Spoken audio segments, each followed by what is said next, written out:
Good morning student. आज हम class 7th के साइंस का 4th चैप्टर ऊष्मा के बारे में पढ़ेंगे कि ऊष्मा क्या होती है, ठंडा व गर्म हमें कैसे महसूस होता है, तापमापी का क्या कार्य होता है, ऊष्मा का एक स्थान से दूसरे स्थान में स्थानांतरण किस प्रकार होता है तथा सर्दियों तथा गर्मियों में हमारे पहनने के वस्त्रों के कौन कौन से प्रकार होते हैं, इन सभी के बारे में आज हम इस चैप्टर में पढ़ेंगे। बच्चों, हम पिछले अध्याय में पढ़ चुके हैं कि ऊनी वस्त्र हमें जंतुओं से प्राप्त होते हैं, अतः ऊनी वस्त्र जांतव रेशों से बनाए जाते हैं। सूती वस्त्र हमें पादपों के रेशों से प्राप्त होते हैं, अर्थात सूती वस्त्र पादप के रेशों से बनाए जाते हैं। बच्चों, हम शीतकाल में यानी सर्दी की ऋतु में हम अपने शरीर को ठंड से बचाने के लिए या अपने शरीर को गर्म रखने के लिए हम ऊनी वस्त्र पहनते हैं। उसी तरह ग्रीष्म ऋतु में, गर्मी की ऋतु में हम सूती वस्त्र पहनते हैं, क्योंकि यह हल्के होते हैं और यह हमारे शरीर को ठंडक का अनुभव कराते हैं। हमें किसी विशेष ऋतु के लिए विशेष प्रकार के वस्त्रों की ही आवश्यकता क्यों होती है? आओ इसके बारे में जानें।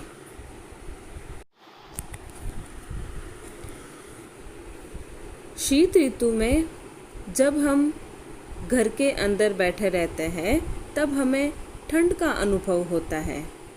यदि हम बाहर धूप में आ जाए तो हमें गर्मी का अनुभव होता है। लेकिन ग्रीष्म ऋतु में जिस तरह से बाहर धूप और गर्मी का अनुभव होता है, उसी तरह ग्रीष्म ऋतु में तो हम घर के अंदर भी गर्मी का अनुभव करते हैं। बच्चों, हम यह कैसे जान सकते हैं या पता लगा सकते हैं कि कोई वस्तु गर्म है या ठंडी है?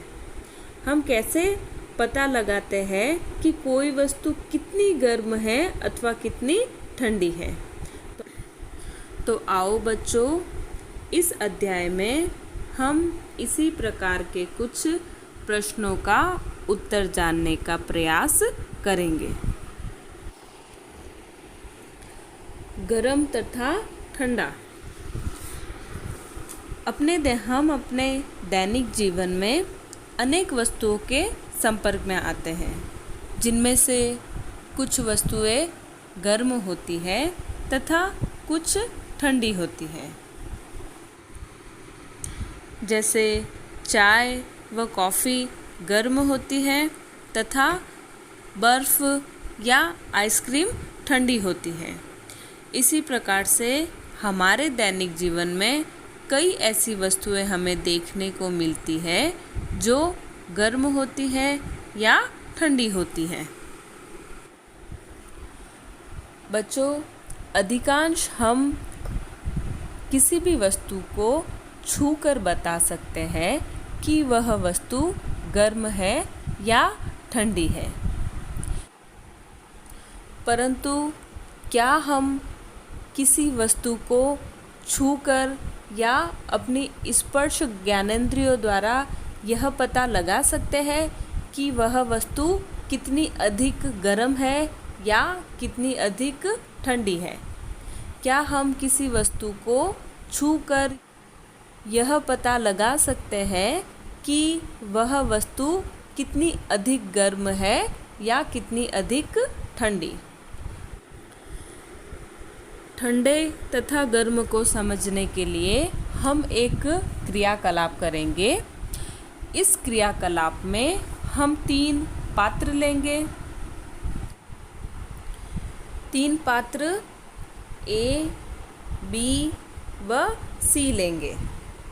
पात्र ए में हम ठंडा पानी डालेंगे, पात्र बी में हम गर्म पानी डालेंगे तथा पात्र सी में हम ठंडा व गर्म दोनों पानी डालेंगे। पात्र ए ठंडे पानी में हम अपना बायां हाथ डालेंगे तथा पात्र बी जिसमें गर्म पानी है उसमें हम अपना दायां हाथ डालेंगे।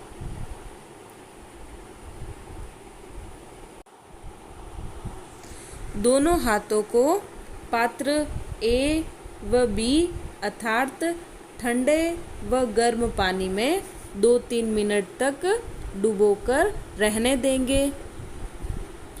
अब इन दोनों हाथों को इन ए व बी पात्रों से निकालकर इन दोनों हाथों को हम पात्र सी जिसमें ठंडा व गर्म दोनों पानी मिक्स है उस पात्र सी में हम दोनों हाथों को डालेंगे। पात्र सी में दोनों हाथों को डालने पर हम क्या अनुभव करेंगे? जब हम अपने दाएं व बाएं दोनों हाथ को ठंडे व गर्म पानी से निकालकर पात्र सी जिसमें ठंडा व गर्म पानी मिश्रित होता है उस पात्र में डालते हैं तो हम महसूस करते हैं जब इस बाएं हाथ को ठंडे पानी से निकालकर पात्र सी के गुनगुने पानी में डालते हैं तो हमें पात्र का गुनगुना पानी गर्म महसूस होता है। उसी तरह जब हम दाएं हाथ को गर्म पानी से निकालकर पात्र सी के गुनगुने पानी में डालते हैं तो दाएं हाथ को यह गुनगुना पानी ठंडा महसूस होता है। अतः हम अपने हाथों व स्पर्श इंद्रियों पर विश्वास नहीं कर सकते हैं। हम अपने हाथों व स्पर्श इंद्रियों द्वारा यह स्पष्ट रूप से पता नहीं कर सकते हैं कि कौन सी वस्तु अधिक गर्म है या कौन सी वस्तु अधिक ठंडी है।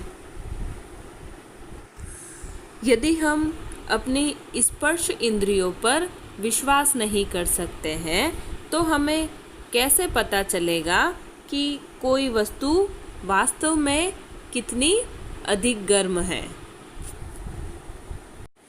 बच्चों, आज के समय में किसी वस्तु की उष्णता या ताप को मापने के लिए एक उपकरण या एक युक्ति का उपयोग किया जाता है जिसे तापमापी या थर्मामीटर कहते हैं।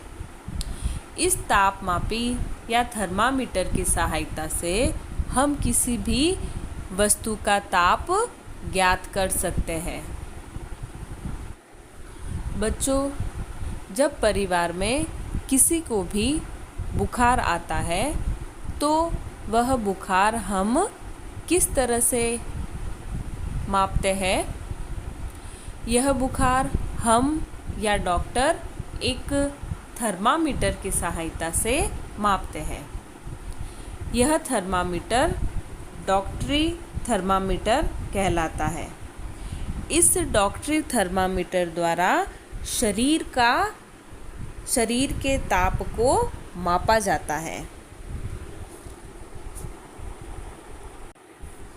जिस तापमापी से हम अपने शरीर के ताप को मापते हैं उसे डॉक्टरी थर्मामीटर या डॉक्टरी तापमापी कहते हैं।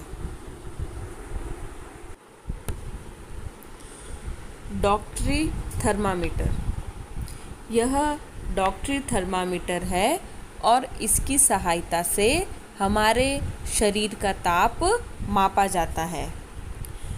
डॉक्टरी थर्मामीटर में एक लंबी, बारीक तथा एक समान व्यास की नली होती है।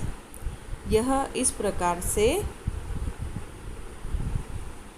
एक लंबी, बारीक व समान व्यास वाली एक लंबी कांच की नली होती है।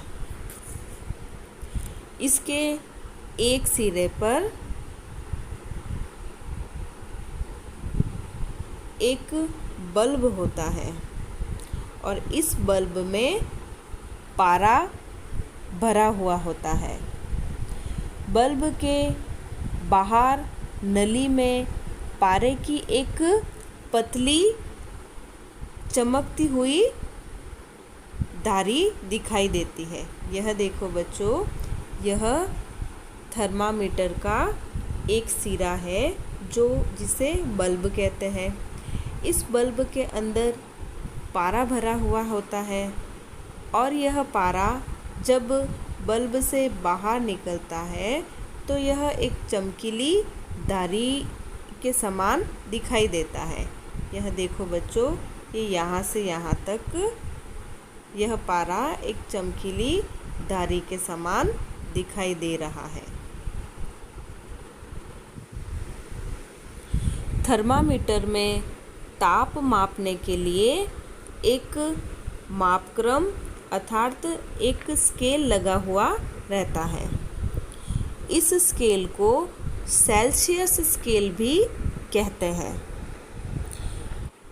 बच्चों, जिस तरह से हम किसी वस्तु को सेंटीमीटर या मीटर में मापते हैं, जैसे 2 सेंटीमीटर, 3 सेंटीमीटर या 1 मीटर, इस तरह से जब हम किसी वस्तु को सेंटीमीटर या मीटर में मापते हैं, उसी तरह बच्चों इस थर्मामीटर को हम सेल्सियस से मापते हैं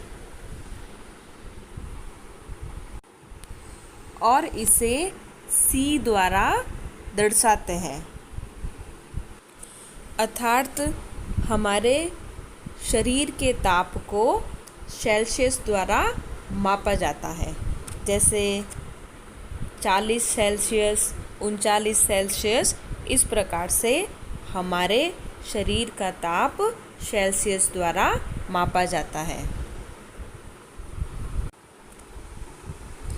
इस डॉक्टरी थर्मामीटर द्वारा हम 35 से 42 डिग्री सेल्सियस का ताप माप सकते हैं।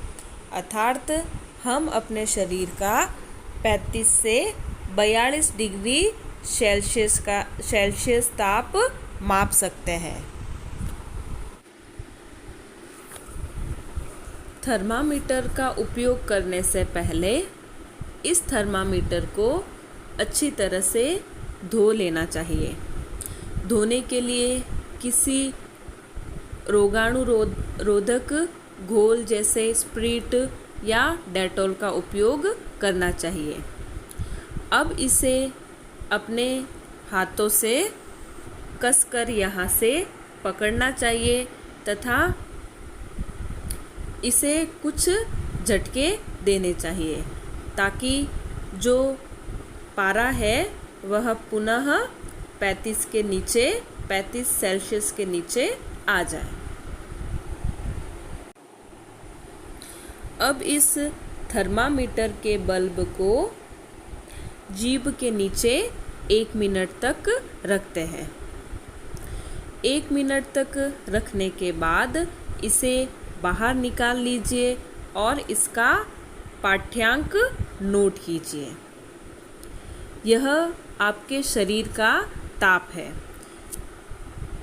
जीभ के नीचे रखने के बाद जो भी पाठ्यांक आता है वह पाठ्यांक आपके शरीर का ताप होता है। ताप को सदैव इसके मात्रक C यानी सेल्सियस से व्यक्त करना चाहिए। बच्चों, मानव शरीर का सामान्य ताप 37 डिग्री सेल्सियस होता है। यदि आपके शरीर का ताप 37 डिग्री सेल्सियस से अधिक बढ़ता है, इसका मतलब कि आपको बुखार है। यदि 37 डिग्री या इससे थोड़ा कम 35 डिग्री तक हो, तो इसका मतलब कि आपके शरीर का ताप सामान्य है, अर्थात आपको बुखार नहीं है। क्या हम इस थर्मामीटर की सहायता से किसी अन्य वस्तु का ताप भी माप सकते हैं? नहीं, यह एक डॉक्टरी थर्मामीटर है और इसे केवल मानव शरीर का ताप मापने के लिए ही बनाया गया है। अर्थात इस थर्मामीटर द्वारा हम केवल हमारे शरीर का ताप ही माप सकते हैं, कोई अन्य वस्तु का ताप नहीं माप सकते हैं। मानव शरीर का ताप सामान्यतया 35 डिग्री सेल्सियस से कम व 42 डिग्री सेल्सियस से अधिक नहीं होता है। इसी कारण इस थर्मामीटर का परिसर 35 से 42 डिग्री सेल्सियस तक रखा गया है। तो बच्चों, आज हमने इस वीडियो में डॉक्टरी थर्मामीटर के बारे में पढ़ा तथा हम अपने अगले वीडियो में प्रयोगशाला थर्मामीटर के बारे में पढ़ेंगे।